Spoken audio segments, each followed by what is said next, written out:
ओम गंगणेशाय नमः। ओम श्री सरस्वत्यै नमः। ओम अनेके सेवन्ते हर गृहिणी गीर्वाण निवाहा विमूढास्ते माता किमपि नहि जानन्ति परमं समाराध्या माद्यां हरिहर विरिञ्चादि विबुधे प्रपन्नोऽस्मि स्वैरं रतिरसमानन्दनिरताम्। ॐ आञ्जनेयमतिपाटलाननं काञ्चनाद्रिकमनीयविग्रहं पारिजाततरुमूलवासिनं भावयामि पवमाननन्दनम्। इससे पहले दिन साधु शब्द के अंतर्गत 8 प्रकार के जो तत्व हैं जिनके द्वारा व्याकरण शास्त्र रूपी शरीर का निर्माण होता है उसकी चर्चा की गई। अब यहाँ पर आज यह चर्चा हो रही है जो आप जो बारंबार साधु और असाधु की जो व्यवस्था करते हैं यह करने की क्या जरूरत थी, उस पर कहते हैं जो यह साधु और असाधु की जो व्यवस्था है निर्मूल नहीं है, यह जो है इसका जड़ है। शास्त्र में जो साधु शब्द का प्रतिपादन हो या असाधु शब्द का हो, साधु क्या है असाधु क्या है, साधु से क्या फल अच्छा मिलेगा, असाधु से क्या हानि होगी इत्यादि की व्यवस्था जो है जो शास्त्र में है, इसलिए यह व्यवस्था निर्मूल नहीं है। इसलिए इस बात को जानना आवश्यक है। तो इसी बात को आगे बढ़ा रहे हैं। तो अवतरण में वही है, ननु ऐसा साधु साधु व्यवस्था निर्मूलेत यतः। अब कारिका है जो शिष्टेभ्य आगमात सिद्धा साधवो धर्म साधनम अर्थ प्रत्ययना भेदे विपरीतास्त्वसाधव। अन्वय अर्थ प्रत्ययना भेदे शिष्टेभ्य आगमात सिद्धा साधव धर्म साधनम विपरीतास्तु असाधव। अब यहाँ उसकी व्याख्या कही जा रही है जो साधु नाम असाधु नाम च अर्थ प्रत्ययना भेदे अर्थ प्रत्यायकस्य तौल्येपि। कहते हैं जो साधु शब्द और असाधु शब्द दोनों में अर्थ प्रत्यायकत्व है, माने अर्थ को समझाने की क्षमता है। साधु शब्दों में भी और असाधु शब्दों में भी। साधु शब्द से भी अर्थ का ज्ञान होता है और असाधु शब्द से भी अर्थ का ज्ञान होता है, इसलिए दोनों में समानता है। इसलिए महाभाष्य में कहा गया है तदुक्तम भाष्ये समानाया अर्थावगतो शब्दैश्चाप शब्दैश्च शास्त्रेण धर्म नियमः क्रियते शब्दैनेवार्थो विधेयो नाप शब्देन एवं क्रियमाणम अभ्युदयकारी भवति। देखिए हमने जो पथपसान्निक आप लोगों को पढ़ा दिया उसका महत्व कितना है, तो हर समय उसकी पंक्तियों की जरूरत होगी यहाँ वाक्यपदीयम के व्याख्यान में, इसलिए वो बहुत लाभदायक होगा। तो देखिए क्या कहा गया है, जो भाष्य में कहा गया है जो समान रूप से अर्थ के बोध में शब्द और अपशब्द दोनों सहायक होते हैं, उनमें शास्त्रेण धर्म नियमा, उनमें व्याकरण शास्त्र के द्वारा यह धर्म नियम किया जाता है जो शब्द के द्वारा ही अर्थ को समझें, न अपशब्देन अपशब्द के माध्यम से धर्म को अर्थ शब्द को अपशब्द के माध्यम से अर्थ को नहीं समझें। ऐसा करने से क्या होगा, तो अभ्युदयकारी भवति, उन्नति की प्राप्ति होती है। यह बात माने महाभाष्यकार ने कहा है, तो महाभाष्यकार क्या है, तो शिष्ट हैं। तो शिष्टेभ्य लब्धात् आगमात् व्याकरणात् सिद्धा धर्म साधनत्वेन बोधिता साधव धर्म साधनम। कहते हैं जो शिष्टों से जो प्राप्त आगम है यानी व्याकरण शास्त्र है। शिष्ट कौन हुए, व्याकरण पाणिनि, कात्यायन, पतंजलि आदि जो आचार्य हैं वे शिष्ट कहलाते हैं। उनसे प्राप्त जो यह आगम रूप जो व्याकरण है, उन व्याकरण से जो माने धर्म साधन के रूप में जो समझाया गया है, सिद्ध माने धर्म साधन के रूप में जो समझाया गया है वह क्या है, तो साधु शब्द हैं।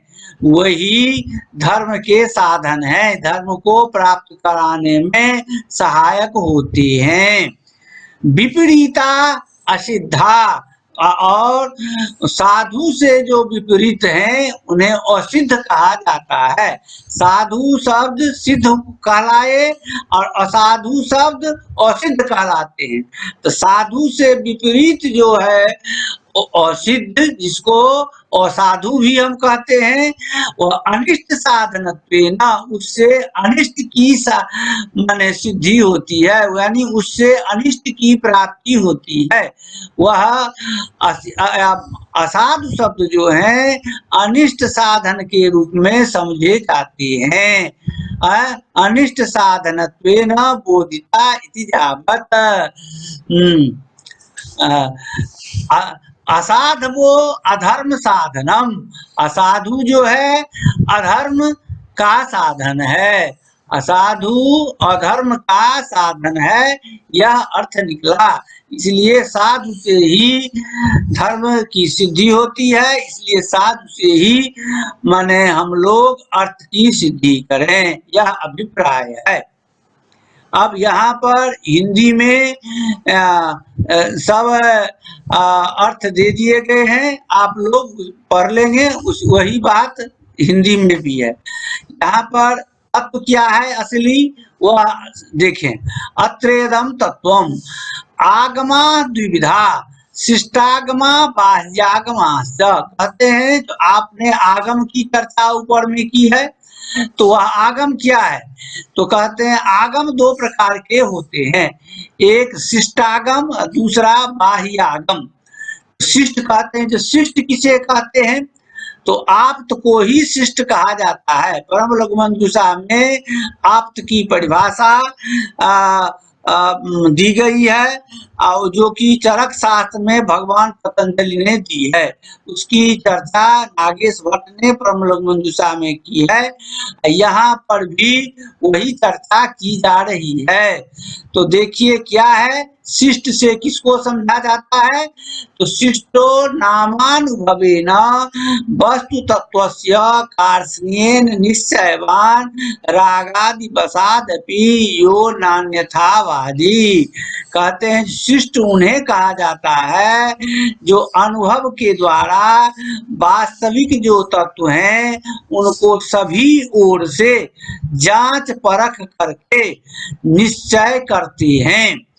और रागादि वसादपि, रागादि के वश में, किसी के साथ मित्रता है, किसी के साथ दुश्मनी है, तो यह जो हुआ सो रागादि वश है।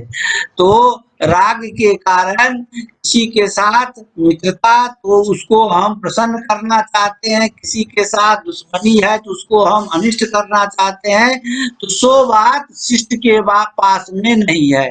तो वही कहते हैं जो रागादि वश भी जो नान्यथावादी, जो अन्यथावादी नहीं है, जो असत्य भाषण नहीं करते हैं, रागादि वश होकर के भी जो असत्य भाषण नहीं करते हैं, वास्तव में वही शिष्ट कहलाते हैं।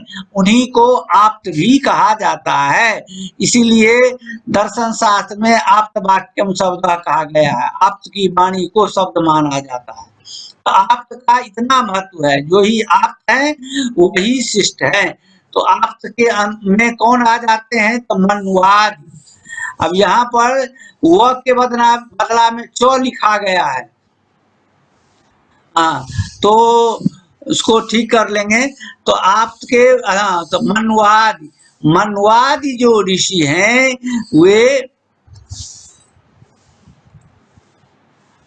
हाँ, मनवादी जो ऋषि हैं अ,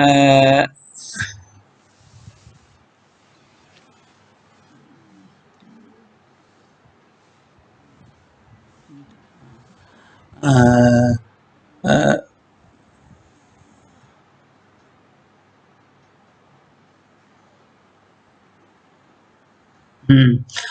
ठीक कर दिए। मनवादी जो ऋषि हैं वे आप्त कहलाते हैं। उसी प्रकार पाणिनि, कात्यायन, पतंजलि जो आज ऋषि हैं वे लोग आप्त कहलाते हैं। तो तेसाम तेसाम आगमा मनुस्मृत्यादय, उनके जो आगम हैं माने शास्त्र तो मनुस्मृति आदि हैं, वे भी आगम कहलाते हैं।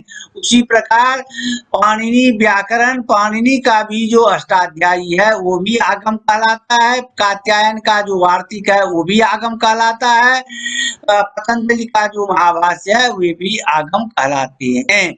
तो ऋषियों के जो द्वारा जो कहे गए हैं वे सब आगम कहलाते हैं। अब आइए दूसरा, वास्या। वास्य के अंतर्गत कौन आते हैं? तो वेद वास्या, वेद वेदांग से जो वास्य शास्त्र हैं वे वास्य के अंतर्गत वो बाहरी कहलाते हैं। बाहरी में कौन आ गए? तो बुद्धादय, बुद्धादि जो है सो वास्यागम के अंतर्गत आते हैं। तेसाम आगम बुद्ध्याद्यागम, उनका जो आगम है शास्त्र उनको बुद्धादि आगम कहा जाता है। तत्र शिष्टागमनाम तत्र शिष्टागमानामेव धर्मे प्रामाण्यम, उन दोनों में शिष्ट के द्वारा जो बात कहे गए हैं, शिष्ट के द्वारा जो आगम है उन्हीं में धर्म की प्रामाणिकता है। उन्हीं के प्रयोग करने पर धर्म की प्राप्ति होती है। नौ बाह्यागमानाम, बुद्धादि के जो आगम है उनके प्रयोग में धर्म की प्राप्ति नहीं होती है। उनके द्वारा अर्थ प्राप्त करने के बाद भी धर्म की प्राप्ति नहीं होती है।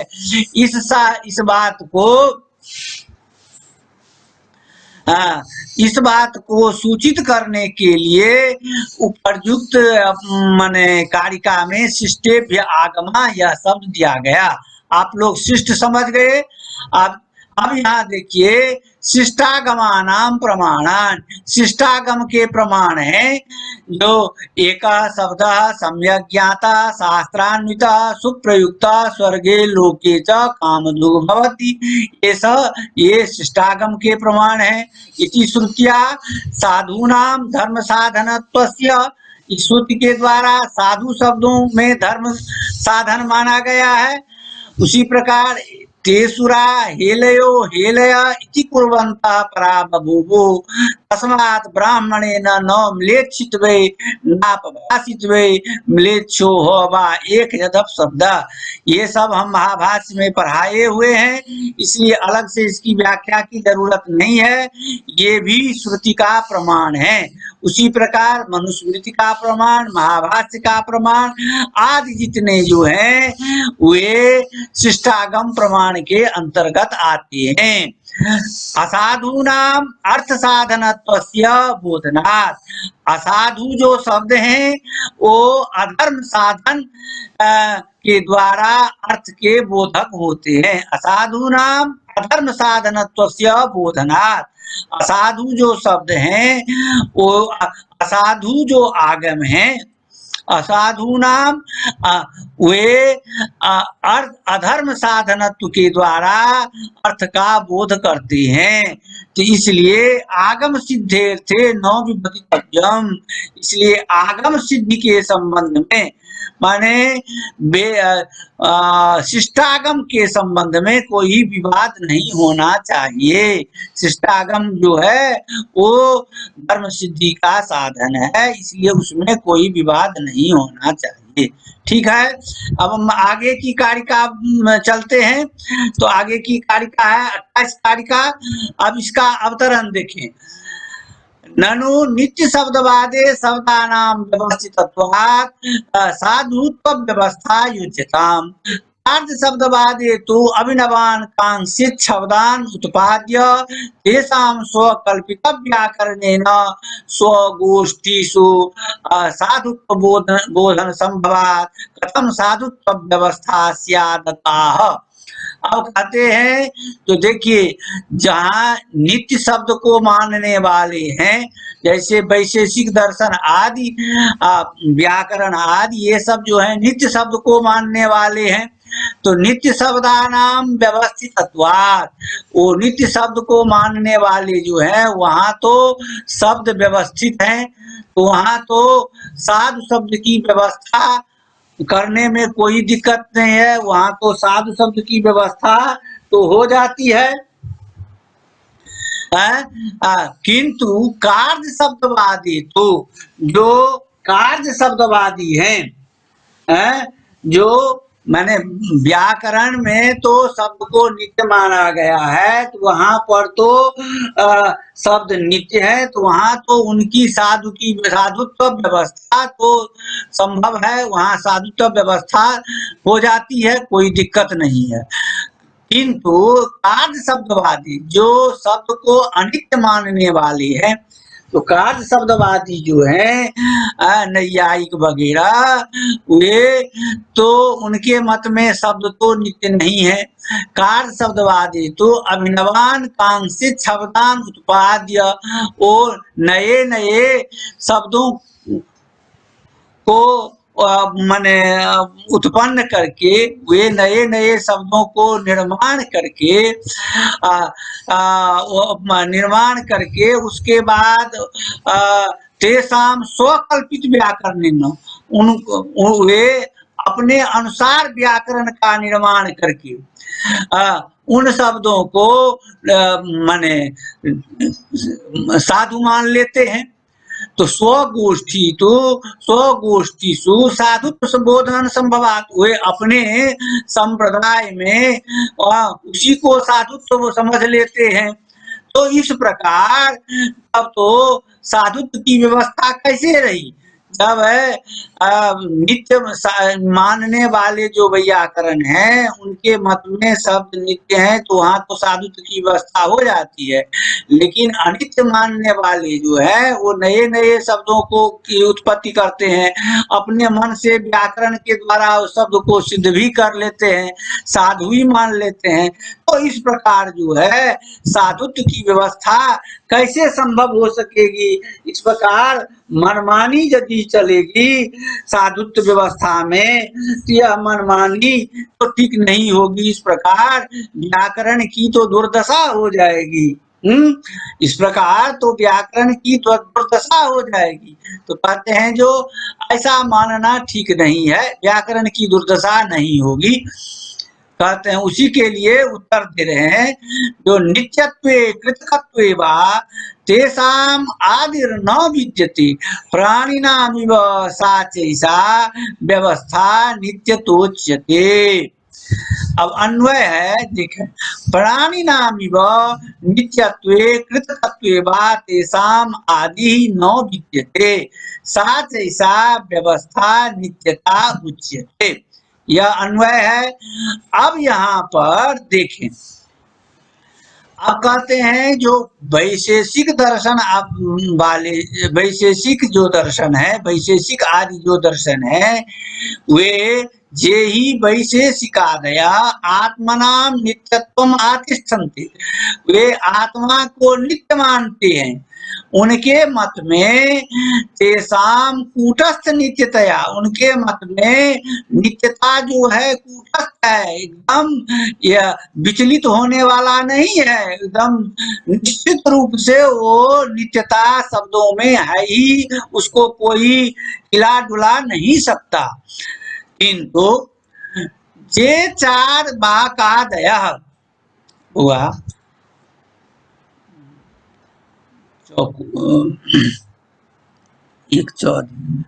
किंतु जो चार्वाक आदि दर्शन वाले हैं,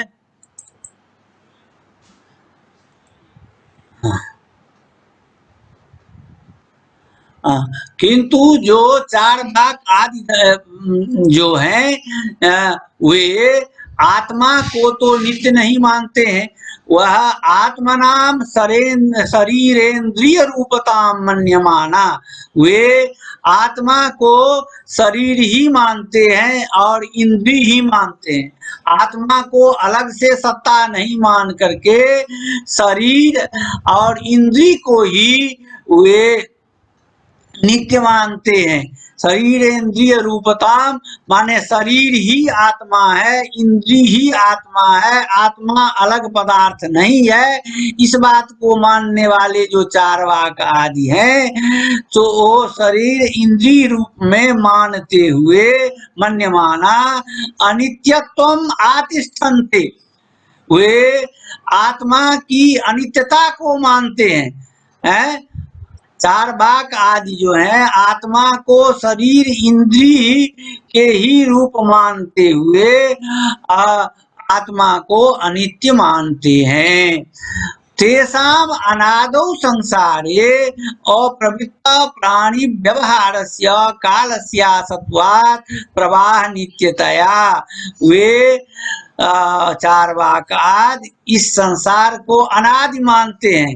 वो किसी ने बनाया किसी संसार को, इस बात को नहीं मानते हैं। कहते हैं जो अनादिकाल से यह संसार आता आ रहा है, तो वे भी अनादि संसार को मानते हैं।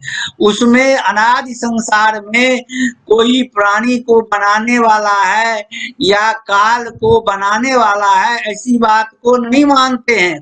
वे प्रवाह नित्यता मानते हैं, माने अनादिकाल से जैसे प्रवाह जल का प्रवाह है वो निरंतर चलता रहता है, नीचे की ओर आता रहता है, बहता रहता है, उसी प्रकार संसार जो है अनादिकाल से वह संसार चल रहा है। तो इस प्रकार वह इस संसार को प्रवाह नित्यता के रूप में वो नित्यता स्वीकार करते हैं। तो वे भी, किंतु वे भी प्रवाह नित्यता के रूप में मानते हैं, नित्य स्वीकार करते हैं। तो प्राणी नाम आत्मा नाम इव। अब यहाँ पर आइए, अब यहाँ या ऊपर में तो दोनों तरह की बात दी गई है। अब यहाँ से कारिका की बात आती है। तो देखिए वह प्राणी नाम आत्मा नाम इव कहते हैं, जो वे भी जो हैं माने जिस प्रकार वैशेषिकादि दर्शन वाले आत्मा को नित्य मानते हैं, वे चार्वाक आदि जो आत्मा को नित्य नहीं मानते हैं फिर भी वो प्रवाह नित्यता को मानते हैं, वे दोनों, उन दोनों में प्राणी नाम आत्मा नाम इव नित्यत्वे, माने प्राणधारी आत्मा की तरह नित्य शब्द को मानने वाले, नित्य शब्द को मानने वाले जो व्याकरण है, वैशेषिक दर्शन है, जो आत्मा को नित्य मानते हैं, आत्मा की नित्यता की तरह शब्द को नित्य मानने वाले जो व्याकरण है, आत्मनाम इव नित्यत्वे शब्द नित्यत्व भावले, उनके मत में कूटस्थ नित्यतया, उनके मत में शब्द जो है सो कूटस्थ नित्य हैं, वो इधर उधर डोलने वाले नहीं है। किन्हीं के द्वारा उनको अनित्य कह दिया जाएगा यह संभव नहीं है, तो उसमें कूटस्थ नित्यता है। कूटस्थ क्या है, महाभाष्य में आप लोगों को हम समझाए हुए हैं। जैसे लोहा भाची के नजदीक जैसे लोहा गाड़ा गया रहता है बढ़ी के द्वारा, वो जैसे हिलता डुलता नहीं है, उसी प्रकार वह यहाँ उसी को कूटस्थ कहा जाता है। उसी प्रकार यह यहाँ पर कूटस्थ नित्यता है, हिलने डुलने वाला नहीं है। कृतकत्व, जो शब्द को अनित्य मानने वाले हैं, वे कार्य शब्दवादी हैं। उनके मत में अनादौ संसारे अप्रवृत्त शब्द व्यवहारस्य, अनादि जो संसार है यहाँ पर शब्द का व्यवहार जो है सो कोई किया है नहीं। यहाँ पर काल भी असत्य है, काल का भी कोई बनाने वाला काल भी यहाँ पर प्रामाणिक रूप से नहीं है। तो उनके रूप में प्रवाह नित्यता है, वे भी प्रवाह नित्यता को मानते हैं। तो अनादिकाल से यह नित्यता चलती आ रही है, शब्द की यह नित्यता चलती आ रही है। तेखाम शब्दानाम आदि इदम प्रथमता न विद्यते, माने उनके मत में भी शब्दों शब्दों का यह आदि है, माने यह शब्द का निर्माण किया गया है, वे भी इस बात को नहीं मानते हैं। तेखाम शब्दानाम आदि प्रथमता इदम प्रथमता, यह शब्द जो है इनको यह बनाया गया, अभी बनाया गया है या पहले बनाया गया या बाद में बनाया गया, तो उनके मत में भी यह शब्द जो है सो आधुनिक नहीं है, इसको पहले बनाया नहीं गया है, इस प्रकार समझा जाता है। तो एवं चायम साधु अयम असाधु, मन इस प्रकार यह शब्द साधु है या असाधु है। व्यवहार प्रवाहस्य अनादितया, यह व्यवहार में प्रवाह रूप से इन दोनों में अनादिता है, माना अनादिकाल से यह साधु और असाधु शब्द चलते आ रहे हैं। नाभिनवान शब्दान उत्पाद्य तेषाम साधुत्व बोधनम, कहते हैं अब उसके बाद कोई नवीन शब्द को बना करके उसको अपने मन से गढ़ कर व्याकरण गढ़ करके यदि उसका साधुत्व बोधन करना चाहेंगे वो संभव नहीं है। इसलिए कोई अभिनव शब्द को बना करके उसको अपने मन से व्याकरण बना करके उसको व्याकरण के द्वारा सिद्ध करके यदि चाहेंगे तो उसको हम साधु शब्द कह देंगे, यह संभव नहीं है। इति साधुत्व व्यवस्था निर्विवादेति, इस प्रकार साधुत्व की व्यवस्था जो है तो विवाद से रहित है, इसमें कोई विवाद नहीं है। साधुत्व व्यवस्था जो है सो वो जो शिष्ट परंपरा से जो वह व्यवस्था है वह व्यवस्था ही रहेगी। ननु केयम नित्यता जा शब्दानाम नित्यत्वेपि न विरुद्धा, कहते हैं यह नित्यता किस प्रकार की है, जो शब्दों के उत्पन्न होने पर भी कहते हैं जो उसमें कोई विरुद्ध प्रमाण आप नहीं दे सकते हैं। यह कैसी नित्यता है, तो कहते हैं उस नित्यता को कूटस्थ नित्यता कही जाती है। साथ ऐसा कूटस्थ नित्यता, उस नित्यता को कूटस्थ नित्यता कही जाती है। अन्य व्यवस्था अनित्यता, और अन्य जो व्यवस्था जो है वो अनित्य व्यवस्था है, वह प्रवाह नित्यता के अंतर्गत शास्त्रकारों के द्वारा वह व्यवस्था को अनित्य व्यवस्था को दिखाई गई है। तदुक्तम भाष्य, इसलिए भाष्य में कहा गया है तदपि नित्यम दसवीं सत्वम न भिन्नते, कहते हैं जो नित्य वह है जिसके तत्व को नष्ट नहीं किया जा सकता है। इति जस्मिन् विहतेपि आश्रय प्रवाह विच्छेदा तद्वृत्ति धर्मो न भिन्नते, कहते हैं जो जिसके नष्ट होने पर भी आश्रय प्रवाह के अविच्छेद होने से, माने लगातार आने से उस वृत्ति जो धर्म है वो नष्ट नहीं होता है। यानी कोई शब्द कुछ देर के लिए यदि नष्ट हो गया तो शब्द तत्व जाति जो है उसका नष्ट नहीं होता, वह जाति नष्ट नहीं होती है। वह यदि यहाँ वो शब्द नष्ट, घट नष्ट हो गया तो घट शब्द दूसरी जगह नहीं है, ऐसी बात नहीं है। यह जो है इस प्रकार आश्रय प्रवाह रूप से अनादिकाल से यह अविच्छेद रूप से यह प्रवाह नित्यता आ रही है, इसलिए उसमें रहने वाला जो धर्म है वो धर्म कभी नष्ट नहीं होता है। इसलिए शब्द को शब्द की नित्यता मानने में कहीं कोई दिक्कत नहीं है। अब इसी बात को हम हिंदी में यहाँ पर लिख दिए हैं, आप लोग इसे माने वीडियो लोड कर देंगे तो आप लोग इस बात को देख लेंगे। तो इस प्रकार यह व्याकरण की रचना व्यर्थ नहीं हुई, माने आत्मा की नित्यता की भांति शब्दों की नित्यता मानने पर कूटस्थ नित्यता है। जो कृत्रिम मानते हैं, अनित्य मानते हैं, उनके मत में भी अनादि संसार प्रवाह में प्रवाह नित्यता है, तो उनके मत में भी व्याकरण की रचना व्यर्थ नहीं होगी। तात्पर्य यह है कि नए शब्दों का निर्माण दोनों पक्षों में नहीं हो सकता। अब तो मात्र 6 मिनट रह गया है, तो इस कारिका के संबंध में, अगली कारिका के संबंध में कुछ कह देते हैं, जो रह जाएगा तो अगले दिन कहेंगे, पूरा तो नहीं हो सकेगा। नहीं, यदि आप लोगों को कोई प्रश्न हो तो प्रश्न कर सकते हैं। क्या कुछ प्रश्न है?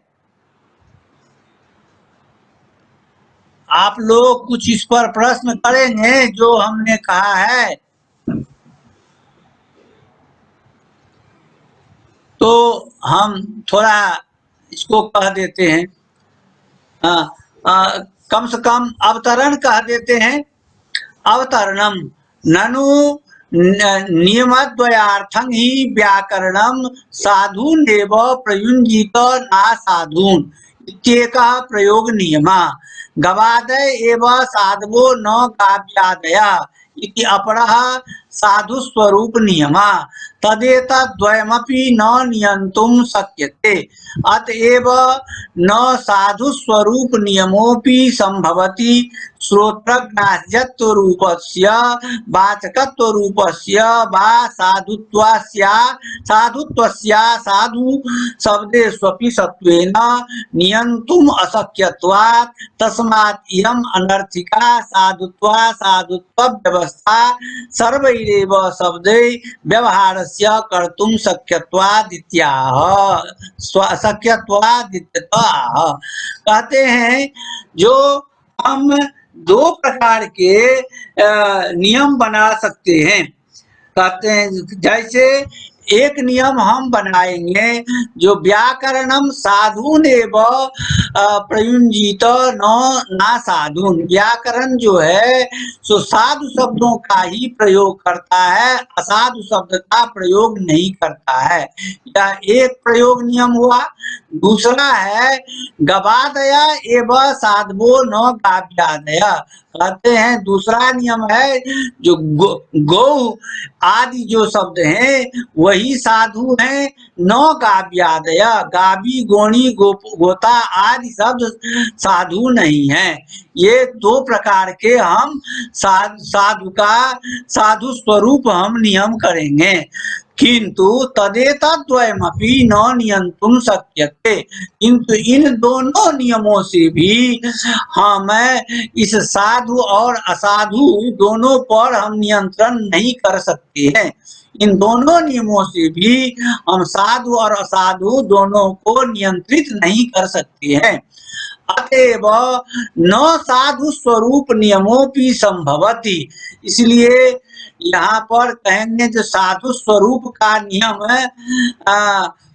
निश्चित करेंगे यह भी संभव नहीं है, क्योंकि श्रोत्रग्राह्यत्व रूपस्य वाचकत्व रूपस्य वा, क्योंकि साधु शब्द जो है, शब्द तो श्रोत्रग्राह्यत्व होते हैं और शब्द में वाचकता भी होती है। तो श्रोत्रग्राह्य जब होते हैं तो वो उस रूप में अनित्य भी माना जाता है, और वाचकत्व है तो वाचकत्व रूप में वो ठीक है, नित्य भी है। तो साधुत्वस्य असाधु शब्देष्वपि सत्वे, इस प्रकार जहाँ साधु शब्द की चर्चा होती है तो असाधु शब्द भी आ ही जाते हैं। साधुत्व की व्यवस्था जो है असाधु शब्दों के अंतर्गत भी आ जाती है।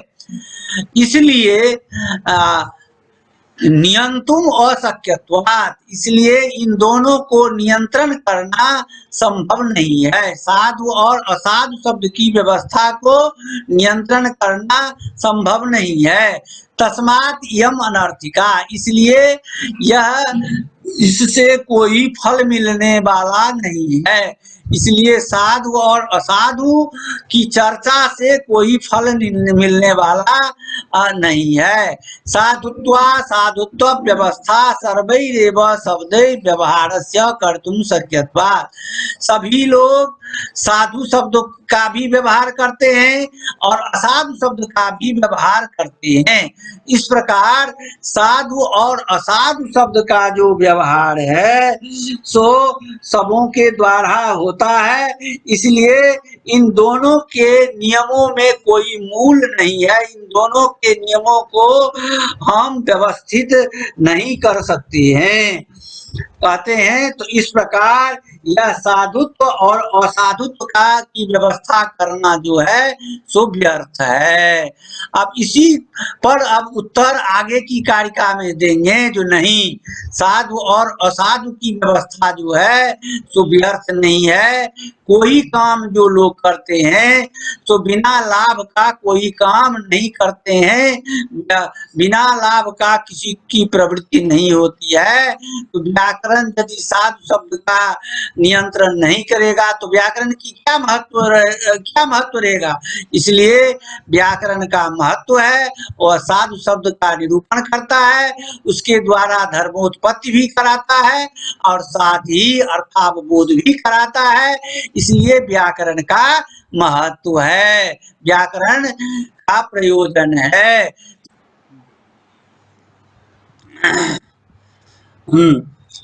यह कारिका है जो नानर्थिकामिमां कश्चिद् व्यवस्थां कर्तुमर्हति तस्मान्निबध्यते शिष्टे साधुत्व विषया स्मृति।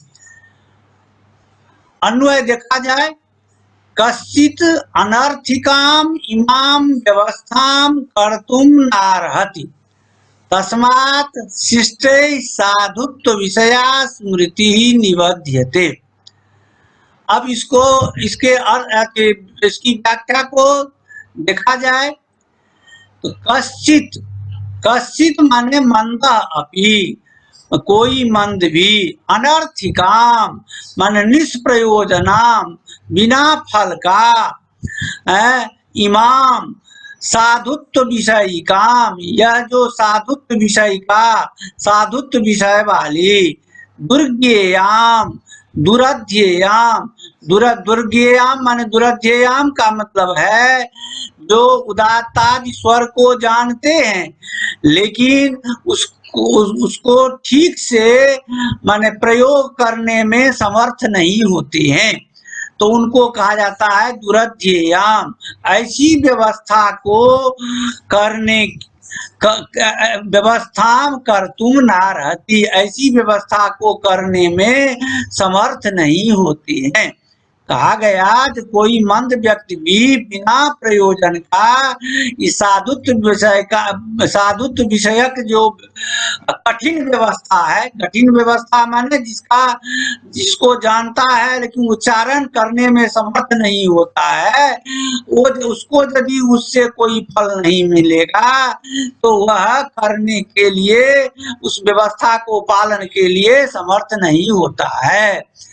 कहा गया है जो प्रयोजन मनुद्देश्य न मंदोपि प्रवर्तत, बिना प्रयोजन को समझे हुए मंद व्यक्ति भी कुछ आगे करने के लिए नहीं बढ़ता है। यानी मूर्ख से मूर्ख, मंद से मंद व्यक्ति भी यदि उसको कुछ करने से लाभ यह होता है, यह करने से मुझे लाभ होगा तभी वह काम करेगा, अन्यथा वह काम नहीं करेगा, उसको काम करने में प्रवृत्ति नहीं होगी। इति न्यायात, इस न्याय से मंदस्यापि निष्प्रयोजने कर्मणि, मंद व्यक्ति का भी निष्प्रयोजन कर्म में, बिना लाभ का जो कर्म है उस कर्म में प्रवृत्ति और दर्शनीय प्रवृत्ति नहीं देखा जाता है। इसलिए पाणिनि आदि प्रवृत्ते सुतराम असंभवात, तब पाणिनि आदि जो इतने बड़े विद्वान थे, ऋषि महर्षि थे, उनकी प्रवृत्ति इसमें कैसे संभव हो सकती है यदि वे लोग इसको निष्प्रयोजन मान लेते तो उनकी ही प्रवृत्ति शास्त्र निर्माण में नहीं होती।